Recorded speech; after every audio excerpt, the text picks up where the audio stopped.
అధికారులపై సీఎం చంద్రబాబు ఆగ్రహం వ్యక్తం చేశారు. పాస్ పుస్తకాల పంపిణీలో నిర్లక్ష్యంపై సీరియస్ అయ్యారు. అధికారులు ప్రభుత్వ స్ఫూర్తికి భిన్నంగా వ్యవహరిస్తున్నారని మండిపడ్డారు.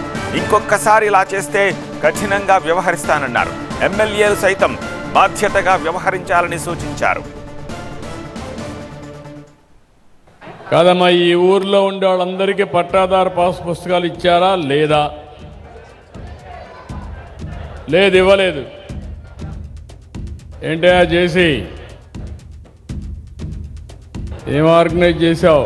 ఈ గ్రామంలో ఎన్ని వచ్చాయి? Resonance mini JEE mock test కి రిజిస్టర్ చేసుకోవడానికి minijee.com ని విజిట్ చేయండి. Initiated by resonance, media partner TV9 Telugu. మొత్తం పంచాయతీ అయితే 2033 వచ్చాయి సార్, 2033 వచ్చాయి సార్. అవును, దాంట్లో 1873 కరెక్ట్గా ఉన్న పాస్బుక్స్ ఉన్నాయి సార్. 1873 సార్. 1873 సార్. ఇప్పుడు ఎంతమందికి ఇచ్చావు ఇక్కడ? సార్ మొత్తం ఈకేవైసీ అయింది 900 మందికి సార్. పొద్దున్న నుండి మనం చేయించింది వాళ్ళకి మాత్రమే పంపిణీ చేశాను సార్. ఈకేవైసీ చేసి ఇప్పుడు ఆ 900 ఇక్కడ లేరే. ఒక సమస్యకు పరిష్కారం వచ్చినప్పుడు వాళ్ళు కూడా ఇక్కడ ఉండాలి. అది నీ లోపమో వాళ్ళ లోపమో నాకు అర్థం కాలేదు.